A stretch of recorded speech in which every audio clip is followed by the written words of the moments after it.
दोस्तों, स्वागत है आपका हमारे YouTube चैनल में। तो देखिए, चर्चा चल रही थी प्रांतीय राजवंशों की, और प्रांतीय राजवंशों में आप लोग चर्चा कर रहे थे बंगाल की। और बंगाल में हमने चर्चा की थी पिछले टॉपिक में, जो है प्लासी के युद्ध किया है। तो चलिए थोड़ा रिवीजन करवा देते हैं, और आज चर्चा करनी है बक्सर के युद्ध की। तो देखिए, क्या युद्ध के कारण थे बक्सर के युद्ध के, कैसे हुआ, किसके किसके बीच हुआ, इसकी चर्चा कर लेते हैं। तो देखो, पहले प्लासी का युद्ध समझ लेते हैं। तो आपने पढ़ा था पिछले टॉपिक में कि प्लासी का युद्ध हुआ था 23 जून 1757 को। कब हुआ था? 23 जून 1757 को हुआ। और किसके किसके बीच हुआ था? तो आप लोगों ने पढ़ा था, एक तरफ अंग्रेज थे और दूसरी तरफ था बंगाल का नवाब सिराजुद्दौला। कौन था? बंगाल का नवाब सिराजुद्दौला। और हमने आपको बताया था अंग्रेजों की तरफ से सेना का नेतृत्व किया था लॉर्ड, किसने किया था? लॉर्ड क्लाइव ने किया था। और दूसरी तरफ सिराजुद्दौला की तरफ से उसके जो वफादार थे, जिसमें मीर मदान और मोहन लाल, ठीक है, ये लोग वीरता के साथ लड़े और वीर गति को प्राप्त होते हैं। जबकि उसके जो है, जो कह सकते हैं खिलाफ थे, जिसमें मीर जाफर, यार लतीफ खान, रायदुल्ला, वो चुपचाप जो है सेना लिए खड़े रहे। उन्होंने जो है साथ नहीं दिया सिराजुद्दौला का। सिराजुद्दौला पराजित होता है और जब युद्ध के मैदान से भागने का प्रयास करता है। तो हमने आपको बताया था मीर जाफर के बेटे मीरन ने जो है अपने एक दोस्त मोहम्मद बेग द्वारा जो है इसकी हत्या करवा दी, सिराजुद्दौला की हत्या कर दी। ठीक है, अब जब सिराजुद्दौला की हत्या कर दी गई, तो अगला जो है बंगाल का नवाब कौन बनता है? मीर जाफर। कौन बना? मीर जाफर।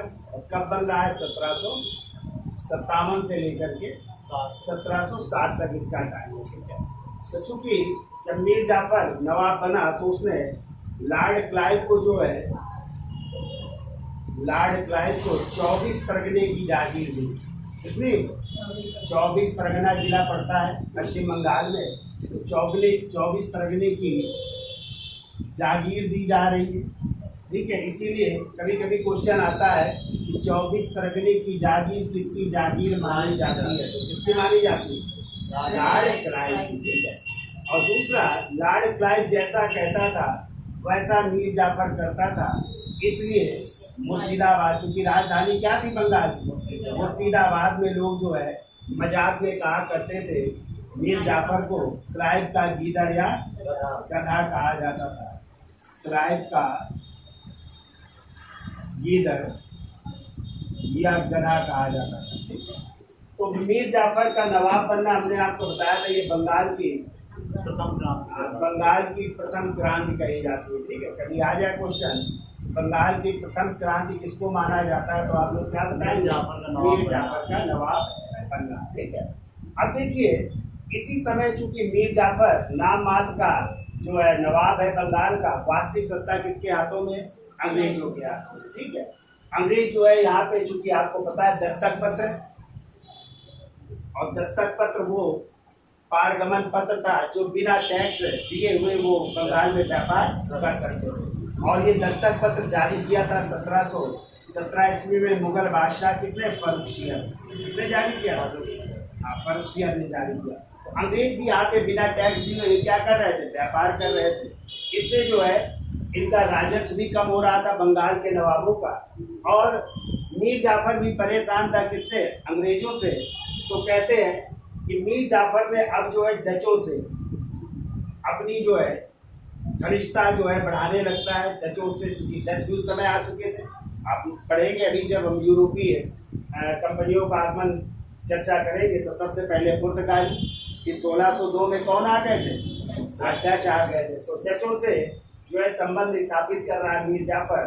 तो ये बात अंग्रेजों को खराब लगती है। और आपको पता है फिर अंग्रेज एक युद्ध भी लड़ते हैं डचों से, और वही युद्ध होता है 1759 में, और इसी को कहते हैं बेदरा का युद्ध। कौन सा युद्ध? बेदरा का युद्ध हो रहा है। और इस बेदरा के युद्ध में एक तरफ कौन है, अंग्रेज है, और दूसरी तरफ कौन है, डच।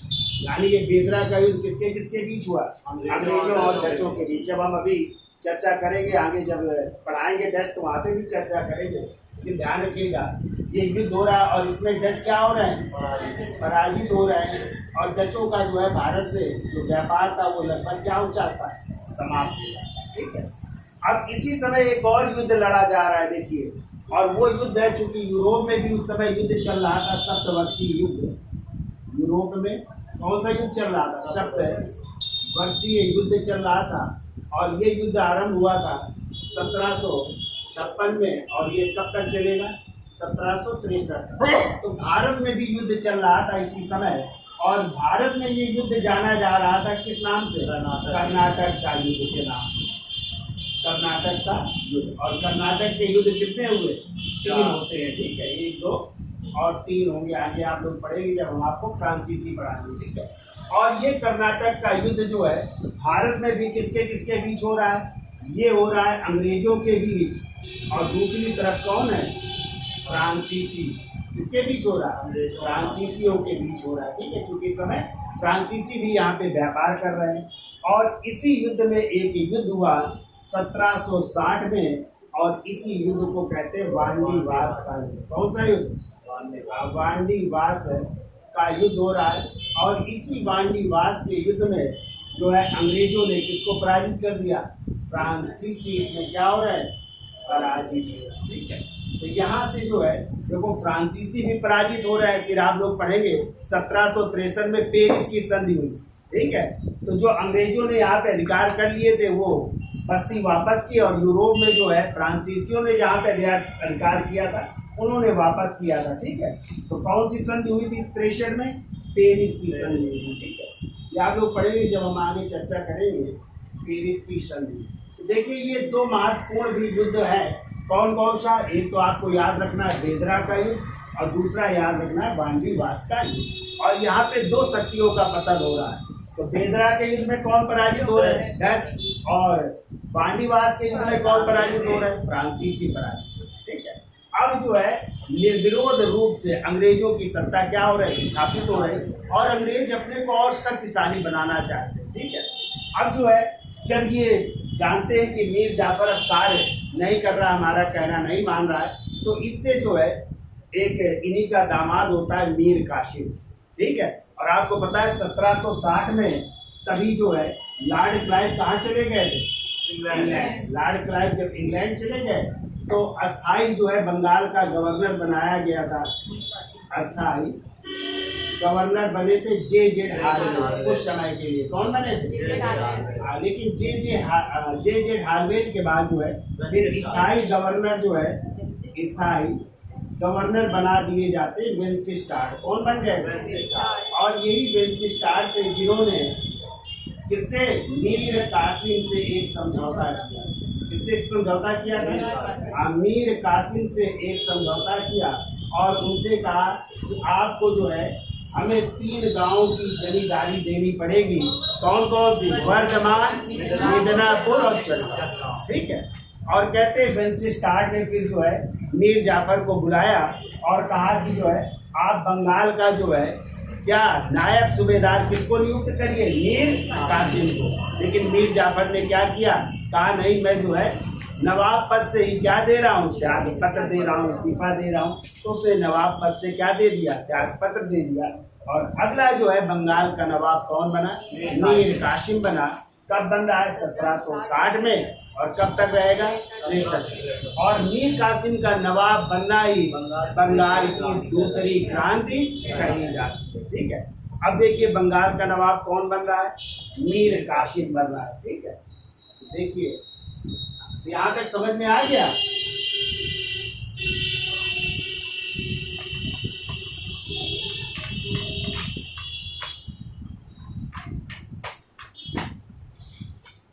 तो देखिए बंगाल का अगला नवाब मीर कासिम बन रहे हैं। ठीक है, और मीर कासिम 1760 में बन रहे हैं, और कब तक रहेंगे, 1763 तक रहेंगे। ठीक है, और मीर कासिम का बंगाल का नवाब बनना ही बंगाल की क्या कहलाती है, और दूसरी क्रांति कहलाती है। ठीक है, ये भी आपको याद है, दूसरी क्रांति कहलाती है। अब देखिए, जब मीर कासिम नवाब बना, और हमने बताया मीर कासिम कौन था, मीर जाफर का दामाद भी था ना। तो जब मीर कासिम नवाब बना तो शर्त के अनुसार उसने अंग्रेजों को, देखो कौन कौन से गांव की जमींदारी दी, वर्धमान, दूसरा मिदनापुर, और तीसरा चटगांव। चटगांव की क्या प्रदान की, जमींदारी प्रदान की। और जमींदारी का मतलब होता है यहाँ से राजस्व वसूलने का अधिकार किसको प्राप्त हो गया, अंग्रेजों को। ठीक है, और कहते हैं यहाँ से बहुत राजस्व मिल रहा था, तो अंग्रेज भी खुश थे और सोच रहे थे कि अभी तो ये तीनों गांव से हमें जमींदारी मिल रही है, राजस्व इतना मिल रहा है, कहीं पूरे बंगाल में हमें राजस्व प्राप्त हो जाए, अधिकार मिल जाए, बहुत बड़ी बात होगी। और इसी के लिए जो है वो जो है, तो देखो पहले तो ये 3 गांव की जमींदारी, अब जो है मीर कासिम इनसे परेशान था, अंग्रेजों से ये भी परेशान हो गया, तो इसने अपनी राजधानी परिवर्तित कर दी। तो देखो राजधानी परिवर्तित कर रहा है मीर कासिम, और इसने जो है, चूंकि राजधानी क्या थी, मुर्शिदाबाद, तो मुर्शिदाबाद से इसने राजधानी बनाई मुंगेर। किसको बनाई, अब जब मुंगेर को राजधानी बनाया तो उसने मुंगेर में ही जो है अपने जो सेना थी उसको जो है आधुनिकीकरण करने के लिए यहाँ पे तोड़दार बंदूकें क्या बनवाना शुरू किया, तोड़दार बंदूकें। ठीक है, यहाँ पे बनने लगी, और यहाँ पे तोपों का कारखाना भी निर्मित करवा रहा है। ठीक है, और इसके लिए हमने आपको बताया था एक जर्मन जो है अधिकारी होते हैं, वाल्टर रीड हार्ड, जिसका नाम समरू के नाम से जाना जाता है, उसको इसके लिए नियुक्त भी करता है। ठीक है, कि सेना को आधुनिकीकरण किया जाए। तो किसको, जर्मन जिसका नाम था समरू के नाम से जाना जाता है। ठीक है, और हमने आपको पढ़ाया था इन्हीं की बेगम थी, बेगम समरू, जिसने मेरठ में एक स्थान है सरधना, कौन सा स्थान है, सरधना में क्या बनवाया था, एक चर्च या गिरजाघर का निर्माण करवाया था। ये भी क्वेश्चन पूछा गया है। ठीक है, तो जिसको बेगम समरू के नाम से जाना जाता है, मेरठ के किस जगह, सरधना नामक स्थान पर चर्च का निर्माण करवाया। तो इसने आधुनिकीकरण भी किया। और तीसरी चीज देखो, मीर कासिम ने क्या किया, आपको पता है दस्तक पत्र, और दस्तक पत्र क्या था, एक पारगमन शुल्क था, बिना टैक्स दिए हुए अंग्रेज व्यापारी क्या कर रहे थे, यहाँ पे व्यापार कर रहे थे। तो मीर कासिम ने क्या किया कि अंग्रेज व्यापारियों के साथ साथ उसने भारतीय व्यापारियों को भी ये पत्र जारी कर दिया। ठीक है, यानी भारतीय व्यापारी भी जो है इस दस्तक पत्र जारी होने से वो भी जो है अब कर मुक्त व्यापार करने लगे। ठीक है, तो कर मुक्त जब व्यापार करने लगे तो इससे अंग्रेज क्या हो गए, और नाराज हो गए। ठीक है, कि अभी हमें राजस्व प्राप्त होता था, अब जो है जब सभी के लिए हो गया तो दस्तक की कोई वैल्यू हुई नहीं रह गई। ठीक है, तो ये इस बात से अंग्रेज क्या हो जाते हैं, और नाराज हो जाते हैं, और उन्होंने जो है क्या किया, मीर कासिम को 1763 ईस्वी में बंगाल के नवाब पद से हटा दिया। ठीक है, तो बंगाल के नवाब पद से हटा दिया जाता है, पद से हटा दिया। और हमने आपको पीछे पढ़ाया था कि अंग्रेजों के एक समर्थन थे, राम नारायण की हत्या करवा दी थी ना मीर कासिम ने, जिसे पटना कांड के नाम से भी जाना जाता है। तो इन बात से अंग्रेज क्या थे, नाराज थे, तो उसको नवाब के पद से हटा दिया। तो जब हटा दिया तो मीर कासिम ने 3 युद्ध लड़े थे। कौन से 3 युद्ध लड़े वो याद रखिएगा। पहला युद्ध लड़ा 1763 में, जिसे कहते कटवा का युद्ध। कौन सा युद्ध लड़ा, हाँ, ये युद्ध भी आप लोग याद रखिएगा, कटवा का युद्ध। फिर दूसरा युद्ध जो है 1763 में ही लड़ा, खीरिया का युद्ध। कौन सा युद्ध लड़ा, खीरिया का युद्ध लड़ा। ठीक है, और फिर 1764 में उसने फिर एक और युद्ध लड़ा, उदय नाला का युद्ध। उदय नाला का युद्ध लड़ा, और ये युद्ध तीनों किसके किसके बीच हो रहे हैं, एक तो मीर कासिम के बीच हो रहा है, और दूसरी तरफ कौन है? अंग्रेज। ठीक है। और कहते हैं इन युद्धों में मीर कासिम क्या हो रहा है? पराजित हो रहा है। ठीक है। इनमें जो है पराजित हो रहा है। जब पराजित हुआ तो मीर कासिम अब जो है भाग करके पहुंच रहा है कहाँ पे? अवध। कहाँ पे पहुंच रहा है? अवध। और उस समय अवध के नवाब है शुजाउद्दौला। कौन है? शुजाउद्दौला है। और यहीं पर इसकी मुलाकात होती है मुगल बादशाह से। और मुगल बादशाह कौन है? शाह आलम द्वितीय से मुलाकात होती है। शाह आलम द्वितीय। और तीसरा स्वयं है कौन? बंगाल का अपदस्थ नवाब है मीर कासिम। अब इन तीन लोगों ने एक गुट बनाया और यही कहलाया त्रिगुट। क्या कहलाया? त्रिगुट कहलाया। और इन्होंने जो है फिर युद्ध लड़ा और वही युद्ध कहलाएगा बक्सर का युद्ध, जो किस दिन होगा? 22 अक्टूबर 1764। ठीक है। तो यहाँ तक समझ में आ गया, चर्चा कर ली थी हमने। अब देखो बक्सर का युद्ध हो रहा है, किसके किसके बीच हो रहा है उसकी चर्चा कर लेते हैं। तो देखिए बक्सर का युद्ध किसके किसके बीच हो रहा है? तो एक तरफ अंग्रेज है। कौन है? अंग्रेज। ठीक है। और दूसरी तरफ है ये त्रिगुट। त्रिगुट में कौन कौन है? एक तो है मुगल बादशाह, मुगल बादशाह। और मुगल बादशाह कौन है? शाह आलम। शाह आलम द्वितीय। ठीक है। दूसरा व्यक्ति है अवध का नवाब। और अवध का नवाब इस समय है शुजाउद्दौला। ठीक है। शुजाउद्दौला। और तीसरा व्यक्ति है बंगाल का जो अपदस्थ नवाब है, बंगाल का अपदस्थ नवाब, और उसका नाम है मीर कासिम। कौन है? मीर कासिम। हमने आपको बताया था कि मीर कासिम को जो है कब 1763 में हटा दिया गया। तो फिर बंगाल का अगला नवाब कौन बन गया था? फिर मीर जाफर को बनाया था अंग्रेजों ने। और इस तरह मीर जाफर बंगाल का नवाब बनता है 63 में। और ये रहता है 1765, वो भी जनवरी 1765 तक रहेगा। ठीक है।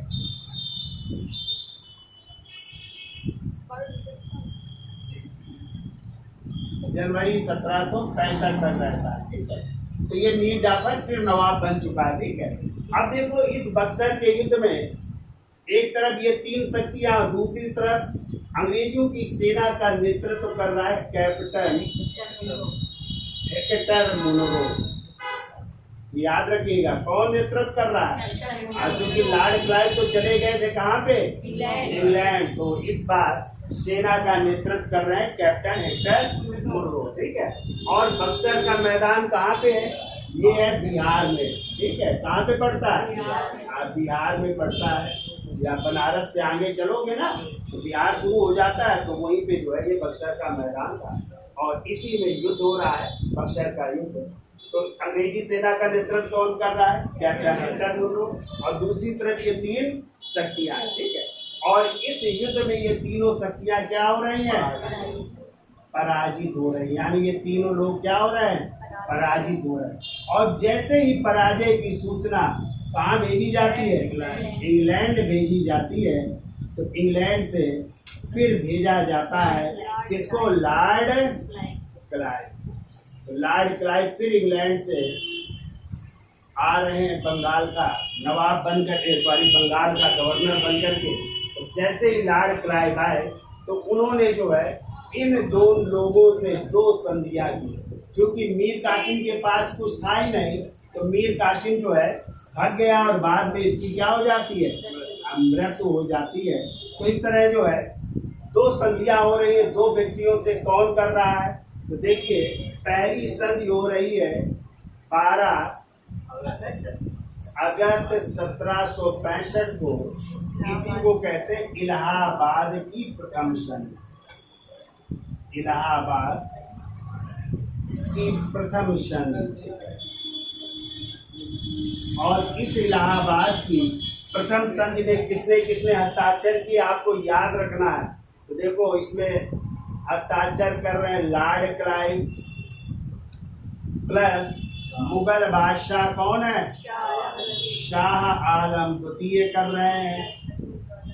और चूंकि इस समय मीर जाफर की मृत्यु हो चुकी थी, कब, जनवरी 1765 में मीर जाफर मर चुका था, इसलिए अब बंगाल का नवाब उसका बेटा कौन बन चुका था, नजमुद्दौला बन चुका था, जो बनेगा 1765 से लेकर के कब तक, 1767 तक। तो इस समय कौन है बंगाल का नवाब, अगस्त की बात हो रही है, क्योंकि जनवरी में ही मीर जाफर मर गए हैं, तो अगस्त में बंगाल का नवाब कौन है, नजमुद्दौला। तो इस संधि पर हस्ताक्षर कर रहे हैं बंगाल के नवाब नजमुद्दौला। तो ये याद रखिएगा किसके किसके हस्ताक्षर हुए, ठीक है। तो लॉर्ड क्लाइव, शाह आलम द्वितीय और नजमुद्दौला। अब देखिए संधि में क्या क्या चर्चाएं हो रही है। तो पहली बात हुई कि जो है मुगल बादशाह से लॉर्ड क्लाइव कहाँ कहाँ की दीवानी ले रहा है। तो देखो बंगाल की, बिहार की और उड़ीसा की दीवानी, ठीक है।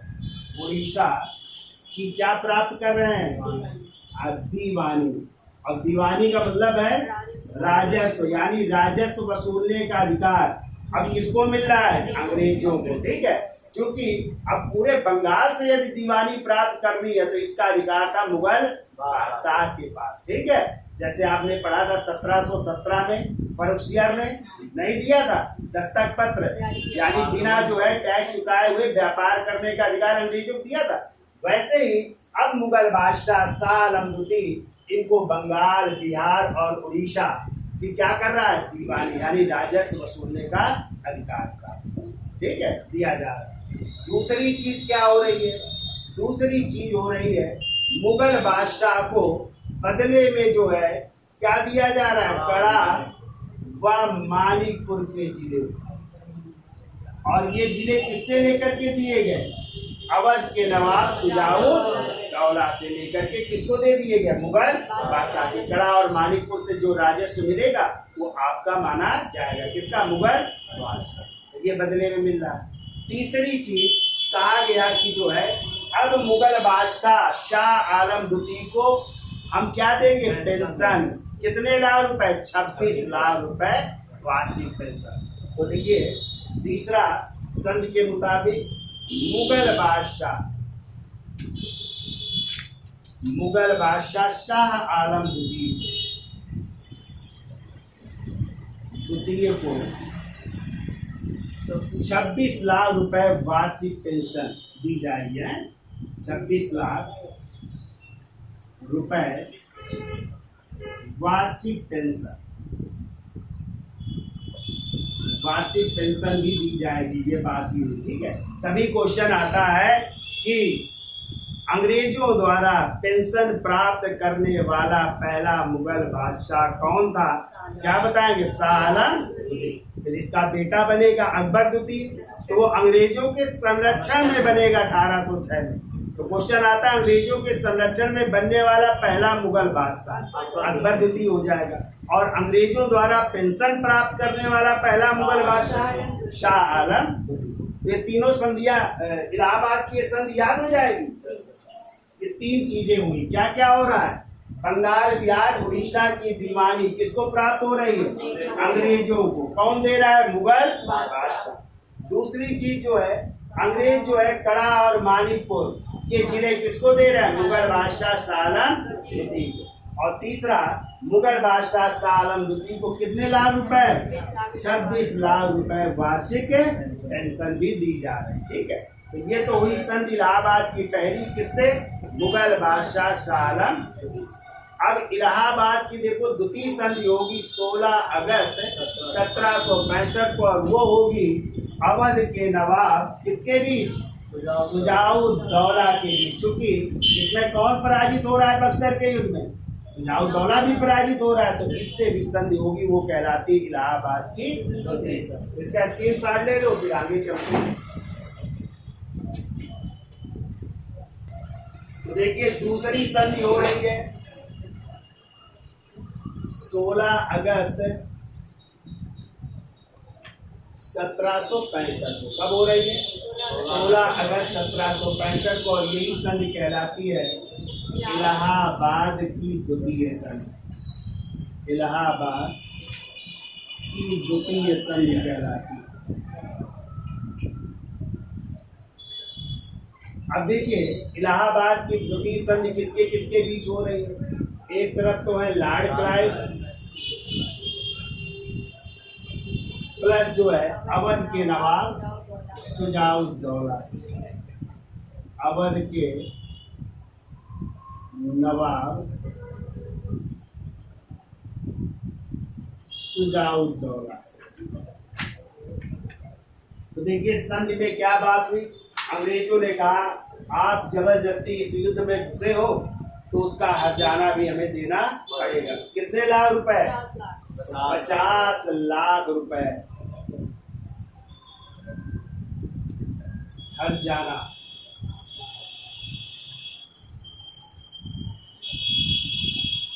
हर्जाना देना स्वीकार है। किसने? अवध के नवाब शुजाउद्दौला ने। ठीक है।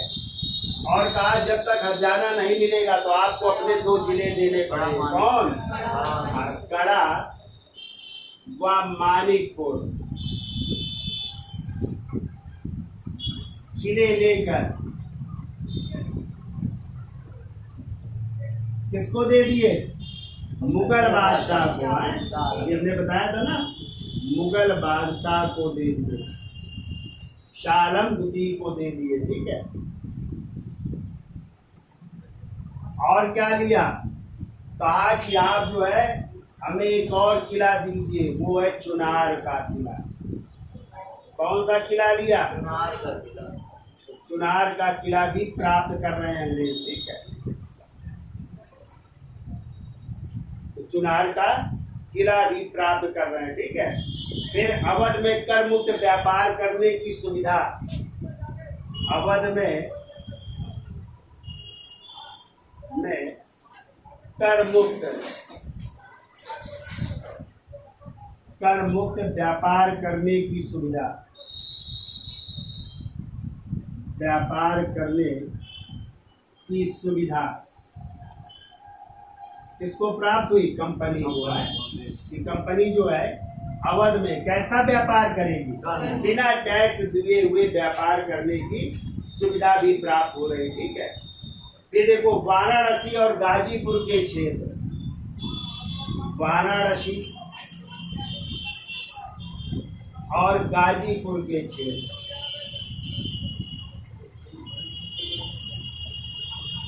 वाराणसी और गाजीपुर के क्षेत्र अंग्रेजों की संरक्षिता में, अंग्रेजों की संरक्षिता में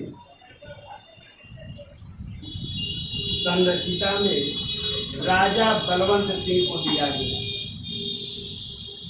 राजा बलवंत सिंह को दिए गए।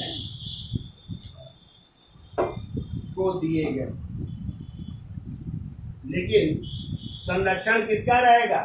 अंग्रेजों का। ठीक है। अंग्रेजों के संरक्षण में दिए गए। ठीक है। फिर जो है अवध की सुरक्षा हेतु, छठवां, अवध की सुरक्षा हेतु एक अंग्रेज रेजिडेंट को रखा जाएगा अवध में। इसी को कहा गया निजामत। क्या कहा गया? निजामत। तो क्या लिखा? अंग्रेजों की सुरक्षा हेतु नवाब के खर्च पर, नवाब के खर्च पर एक अंग्रेजी सेना,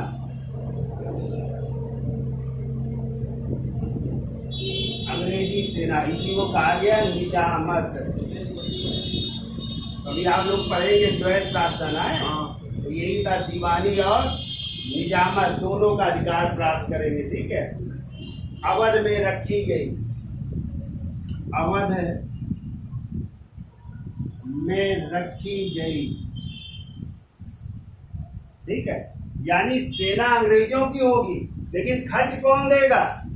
अवध का नवाब देगा। ठीक है, तो दोहरा लाभ, कि सेना हमारी और खर्चा भी कौन उठाएगा? सेना का, अवध का नवाब। और दूसरी तरफ हम दीवानी भी प्राप्त कर रहे हैं, राजस्व भी हमारा। ठीक है, तो सभी यही कहलाता है द्वैध शासन। और इसी का बंगाल में जनक माना जाता है किसे?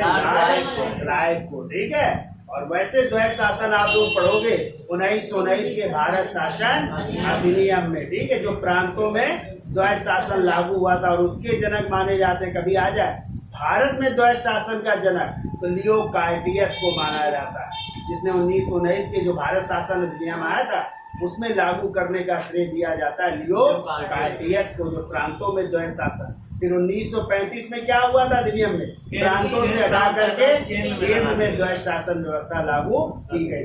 लेकिन बंगाल की जब आ जाए, बंगाल में द्वैध शासन व्यवस्था का जन्मदाता तो 1765 में कौन?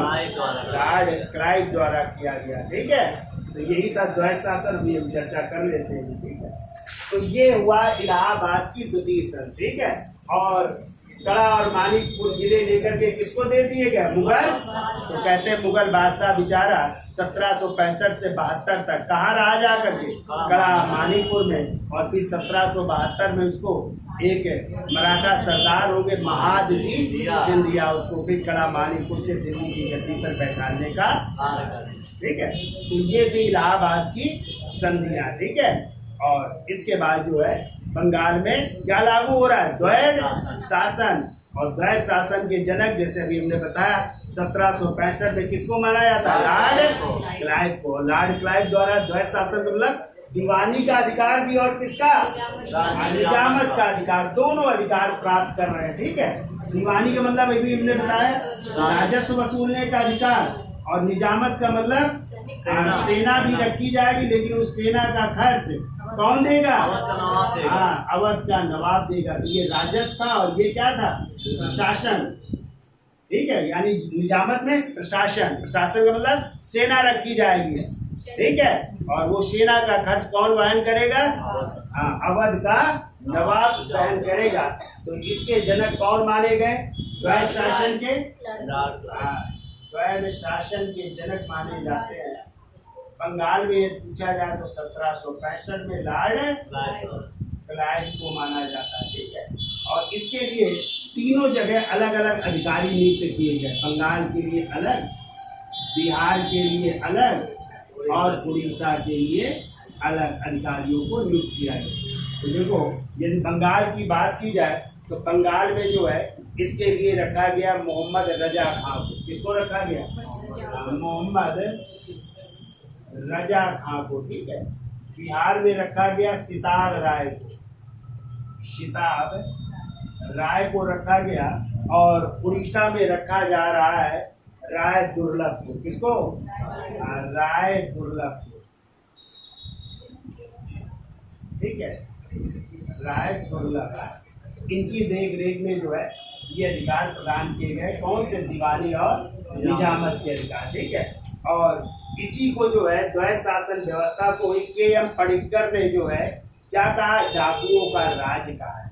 यानी 1765 से लेकर के, ठीक है, 1765 से लेकर के कब तक? 1772 के काल को इतिहासकार के.एम. पडिक्कर ने क्या कहा है? डाकुओं का राज्य कहा है। ठीक है, डाकुओं का राज्य कहा है। ठीक है, और आपको पता है कि 1772 में इस द्वैध शासन को समाप्त किया था किसने? वारेन हेस्टिंग्स ने समाप्त किया था। तो यदि आ जाए लागू किसने किया? लागू किया क्लाइव ने, और इसको समाप्त किसने किया? वारेन हेस्टिंग्स ने। कब समाप्त किया? 1772 में। फिर आपको पता है कि 1767 में जो है क्लाइव वापस चला जाता है। ठीक है, क्लाइव क्या चला गया? वापस चला गया। तो कहते हैं क्लाइव पर महाभियोग का मुकदमा लगा। काय का मुकदमा? महाभियोग का मुकदमा चला, और कहते बाद में इसने जो है क्या कर ली? आत्महत्या कर ली थी। तो कभी आ जाए बंगाल का कौन सा गवर्नर है जिसने क्या कर ली थी? आत्महत्या। चूंकि महाभियोग का मुकदमा चला तो इस बात से वो क्या हो गया? दुखी हो गया और उसने क्या कर ली थी, आत्महत्या। तो यदि आ जाए कि बंगाल के किस गवर्नर ने इंग्लैंड जा करके आत्महत्या कर ली, तो आप लोग क्या बताओगे, लॉर्ड क्लाइव ने क्या कर ली थी, आत्महत्या कर ली थी। ठीक है। और क्लाइव के समय एक और घटना घटित हुई थी 1766 में। तो दोहरा भत्ता पहले दिया जाता था। जो अंग्रेज जो सैनिक थे यदि दूसरी जगह लड़ने जाते थे तो उनको दोहरा भत्ता मिलता था। ठीक है। लेकिन लॉर्ड क्लाइव ने क्या कर दिया, उस दोहरे भत्ते को बंद करवा दिया 1766 में। यदि आप दूसरी जगह भेजे जा रहे हैं लड़ने को तो आपको दोहरा भत्ता नहीं मिलेगा। ठीक है। एक ही भत्ता मिलेगा कहीं भी आप लड़ने जाओ। ठीक है। इस कारण कहते हैं अंग्रेजों ने क्या कर दिया था, विद्रोह कर दिया था। उसी को श्वेत विद्रोह कहा जाता है।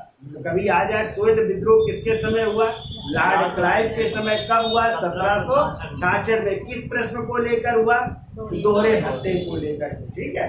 अब देखो जब नजमुद्दौला की मृत्यु हो गई 1700 कब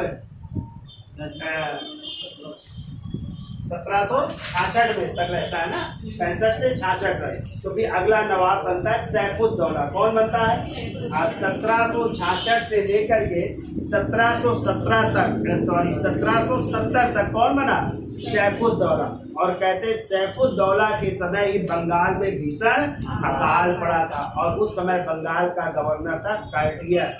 कौन था, ये बहुत पूछा जाता है किसके समय बंगाल का भीषण अकाल पड़ा था। तो काइटियर के समय 1770 में। ठीक है। बहुत भीषण अकाल पड़ा था, बहुत से लोग मारे गए। फिर इसके बाद जो है अगला बंगाल का नवाब बना था मुबारकदौला। कौन बना था, जो 1770 से 75 तक रहा था। ठीक है। और कहते हैं इसकी पेंशन घटा करके 10 लाख वार्षिक कर दी गई थी, जबकि सैफुद्दौला की पेंशन जो है 12 लाख रुपए वार्षिक थी और इसकी घटा करके 10 लाख कर दी गई थी। और कहते हैं इसी के बारे में जो है मुबारकदौला के बारे में जो है उस समय कलकत्ता में उच्चतम न्यायालय था ना, आपको पता है 1774 में गठित हो गया था। तो उसके प्रथम मुख्य न्यायाधीश कौन थे, सर एलिजा इम्पे। कहते हैं इन्हीं एलिजा इम्पे ने जो है इसके मुबारकदौला के बारे में उसे जो है बेताल या फैंटम कहा था, ये घास फूस का आदमी है। तो क्या कहा था, बेताल या फैंटम कहा था, या घास फूस का आदमी कहा था। किसने, इम्पे ने, जो कौन थे, कलकत्ता उच्चतम न्यायालय के मुख्य न्यायाधीश। और इस तरह मुबारकदौला के बाद जो है बंगाल में जो है नवाब का पद समाप्त हो जाता है। सत्ता किसके हाथों में आ जाती है, अंग्रेजों के हाथों में आ जाती है। ठीक है। और आपको पता है कि जब आप लोग पढ़ेंगे 1833 का या 1773 का रेगुलेटिंग एक्ट, तो हमने आपको पढ़ाया है कि जो मद्रास प्रेसिडेंसी थी और जो मुंबई प्रेसिडेंसी थी उसको किसके अधीन कर दिया गया, कलकत्ता या बंगाल प्रेसिडेंसी के अधीन।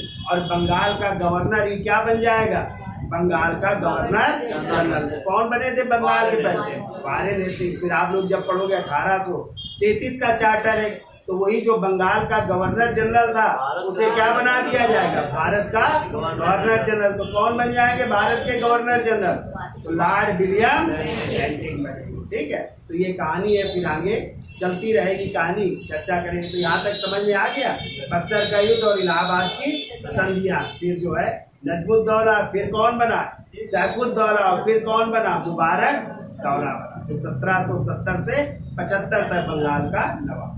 ठीक है। तो आज के लिए इतना रखते हैं, धन्यवाद।